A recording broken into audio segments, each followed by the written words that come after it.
The Atheist Debates Patreon project presents Contradictory Creation Accounts.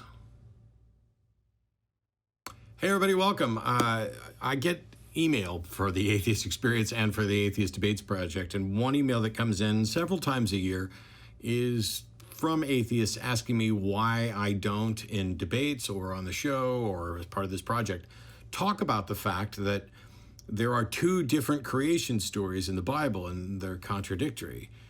And so today I thought I would go ahead and do exactly that, or at least answer the question as to why I don't do that very often.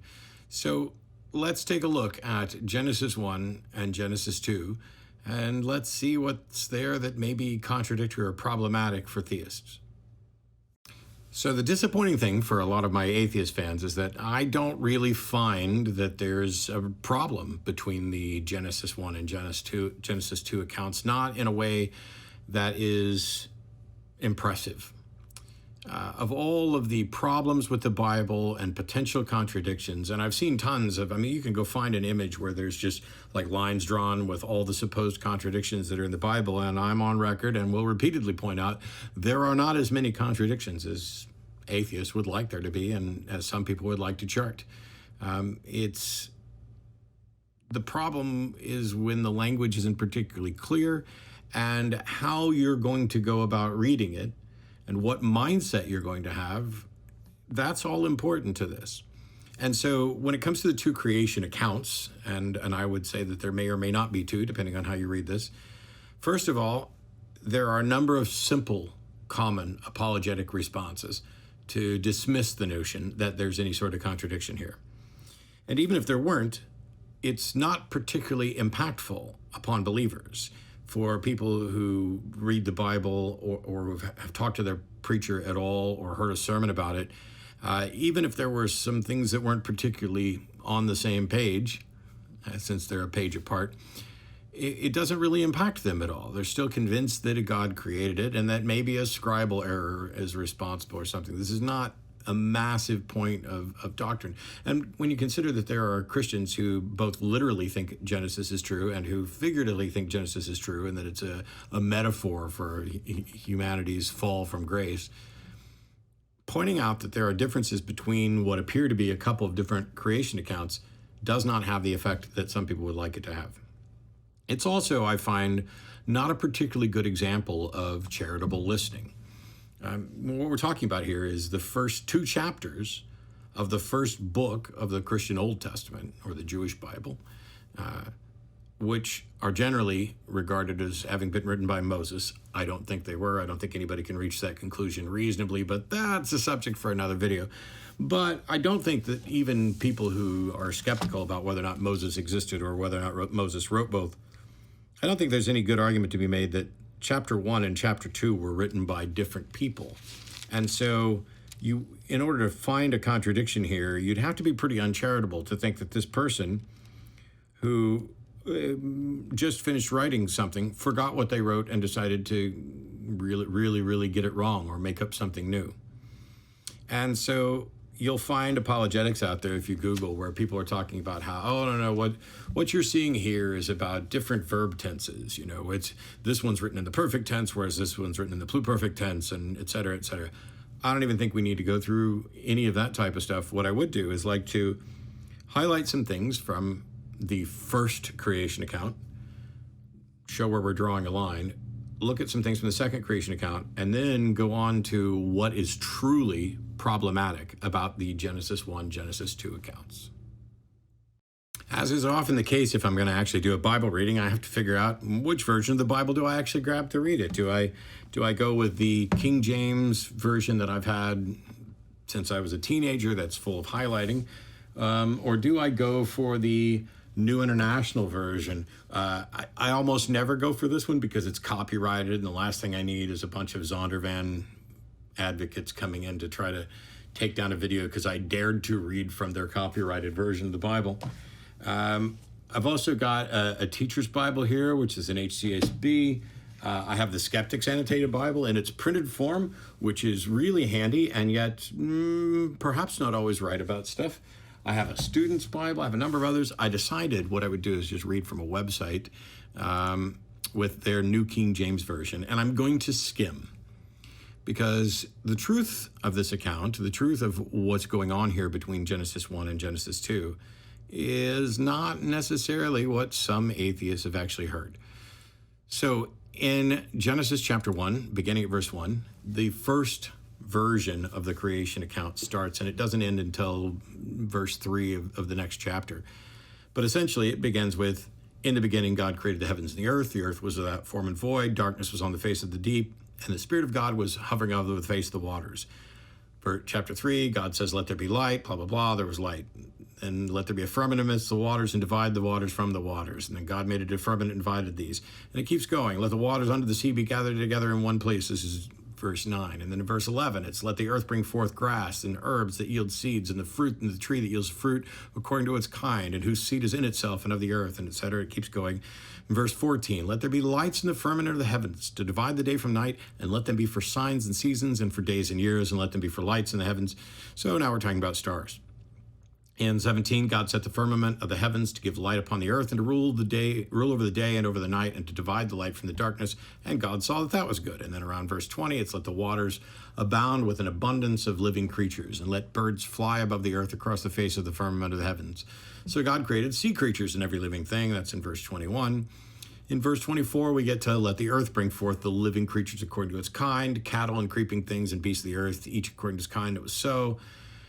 26, let us make man in our own image, according to our likeness. Let him have dominion over the fish of the sea, and over the birds of the air, and over the cattle, over all the earth, and over every creeping thing that creeps on the earth. So God created man in his own image. In the image of God created he him, male and female created he them.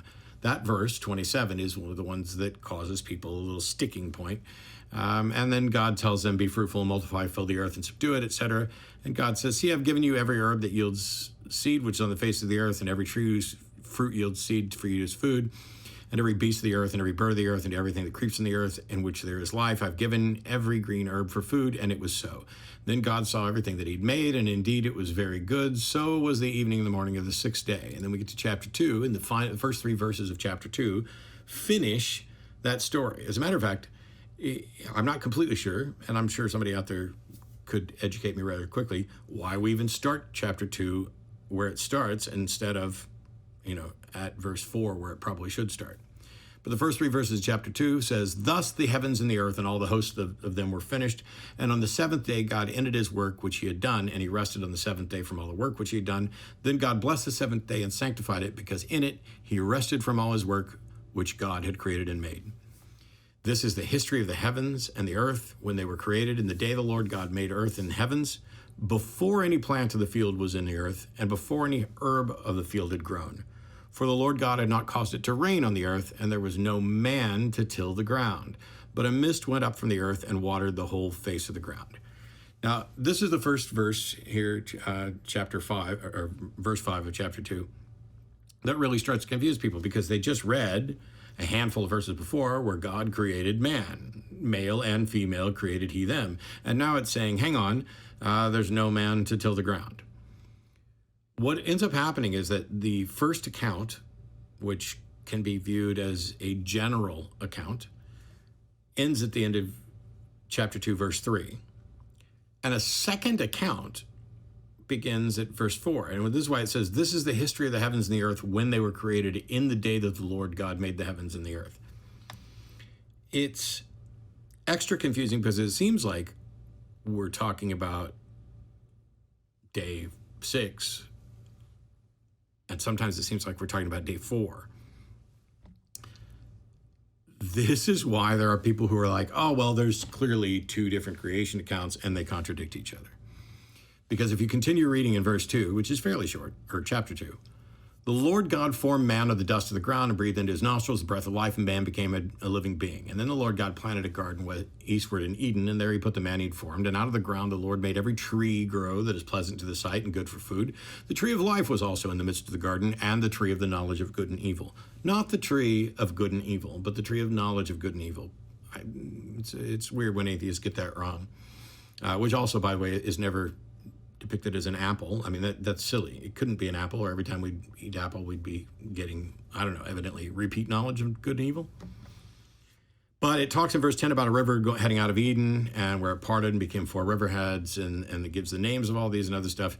And in verse 15, God took man and put him in the garden to tend and keep it. And the Lord God came to the man, saying, of every tree of the garden you can freely eat, but of the tree of the knowledge of good and evil you shall not eat, for in that day you eat it, you will surely die. And then in verse 18, God decides it's not good that man should be alone. He's going to make a helper. So he puts him to sleep, pulls out a rib, and closes the flesh back up. And then in verse 22, he makes a woman and brought her to the man. And Adam says, this is now bone of my bones, flesh of my flesh. She shall be called woman because she was taken out of man, which it's curious that it works a little bit in English. And in verse 24 it says, therefore a man shall leave his father and mother and be joined to his wife, and they shall become one flesh. And they were both naked, the man and his wife, and were not ashamed. So what's the case for there being two creation accounts that are contradictory? Well, it's never been clear to me, other than it's written in a really confusing sense. It's really written in a way where it's easy to see why somebody says, hang on a minute, how can we say there's no man to till the ground when we saw this here? And what happens among some people is they say, these are two different creation stories that got merged together in this syncretic adoption of other religions. And that is entirely possible. I mean, we don't know who wrote it. We don't have a good record. We don't have any originals. And there are things within the Genesis account which, like, if you've got a newer Bible, like a New International Version, and you read the introductory chapter or the introductory page for Genesis, you'll find that it talks about in there the similarities between some of the Genesis portions and the Gilgamesh account. You won't find that so much in a King James Bible. Perhaps if you're lucky in a New King James Bible, that's a little more updated. So the claim that there are two particular and different and potentially contradictory creation accounts doesn't really have a sound foundation. It is just the result of confusion, and that's worth pointing out, because elsewhere in the Bible it says God is not the author of confusion, and clearly there's confusion in the first two chapters of this book. So if you take a look at these, there's a number of apologetics that people will point out, not just about the verb tenses and everything else, but they'll point out that the first account is a general account, and that the second one is a specific one. In the first account, it's just like God created man, male and female created he, them. And then in the second one, it gives a clarification.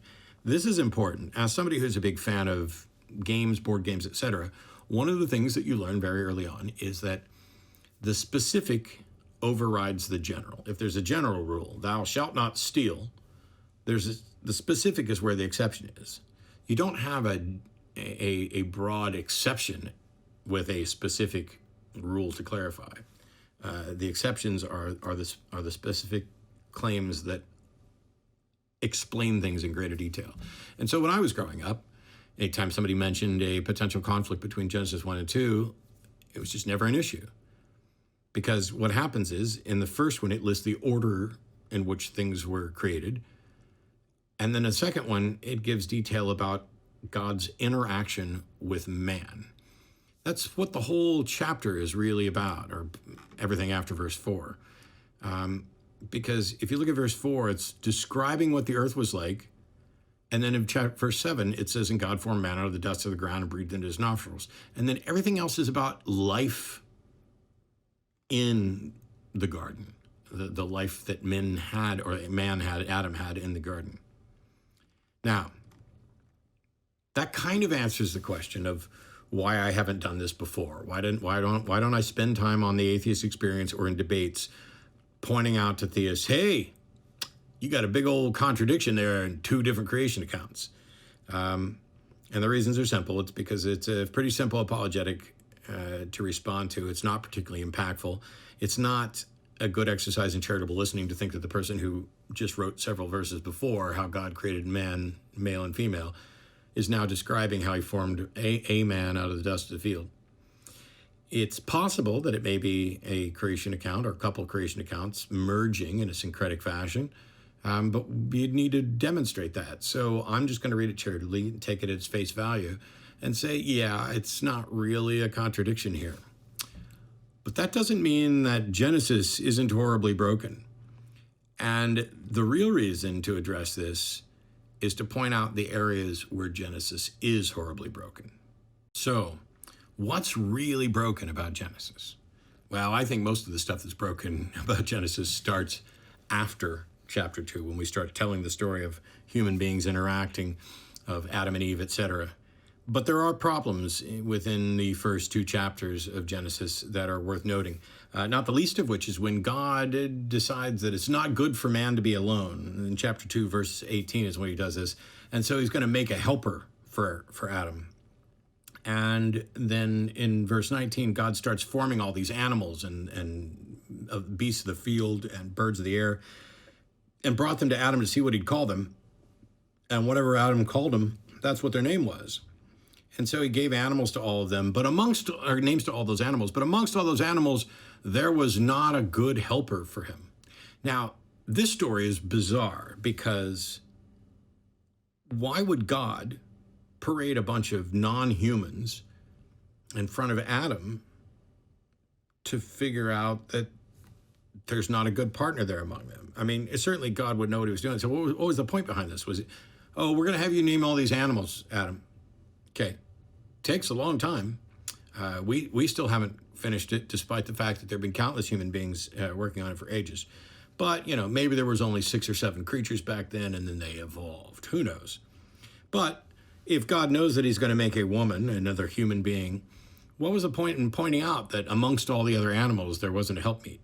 Well, maybe it was yet another admonition or discouragement against bestiality. But the whole point of this portion of the story seems to be summed up in verses 24 and 25, where it says, "Therefore a man shall leave his father and mother and be joined to his wife, and they shall become one flesh." It seems like this story here is designed to give a reason for coupling. That's it. And yet it seems strange that all the creatures were paraded in front of them first. And of course, in verse 25, they were naked and were not ashamed, which I could stand to see a little bit more of in the modern era, that we, just stop shaming people for things, including their bodies. But what else happens here? Well, for me, the key thing is when creationists talk about the Genesis account, they want to try to claim that the Genesis account got everything right. But if you read the story beginning in chapter 1, the order of events there don't actually match with the order of events as discovered by science. And I'd highly recommend people, I'm going to take this shamelessly right off of talkorigins.org, because there is an index to creationist claims that's managed at talkorigins.org, which is incredibly useful. Every time you hear something a creationist is offering as evidence for something, you can probably go look it up there. It probably has an entry, and it's probably a sourced entry from a number of different scientists and others pointing things out. Not just pointing things out in the sense of here's a fallacy, but here's what the actual science on this is. And so this particular one is claim CH801. And so it says the creation account in Genesis 1 lists 10 major events in this order: a beginning, a primitive earth and darkness enshrouded in heavy gas and water, light, an expanse or atmosphere, large areas of dry land. Number 6 is plants, land plants. Number 7 is the sun, moon, and stars discernible in the expanse and seasons beginning. Number 8 is sea monsters and flying creatures. And number 9 is wild and tame beasts and mammals. And then number 10 is man. Now, they also talk about the odds, but that's not a real thing. But the actual order is there's a beginning, then there's light, then there's sun and stars, then there's a primitive earth, moon, and atmosphere, then there's dry land, sea creatures, some land plants, land creatures, more plants than sea creatures, flying creatures, insects, more plants, and mammals, including sea animals, insects, and plants, the first birds, fruiting plants, man, and and more of the various animals and plants. That order there is not the same. And by the way, it's not all that unlikely to get a general order right. In this, hey, we take a look at the world around us, and we look at what would have been, a starting point. Eventually, there was a beginning. Something began somehow. Whatever. What's that mean? Well, we can go with light, maybe. We can, certainly there had to be land before there was land mammals. There had to be water before there were, marine life. But the order isn't correct. Is it wildly off? No. No, but it couldn't be wildly off. You couldn't have man created first and then light and then a beginning. It doesn't make sense that way.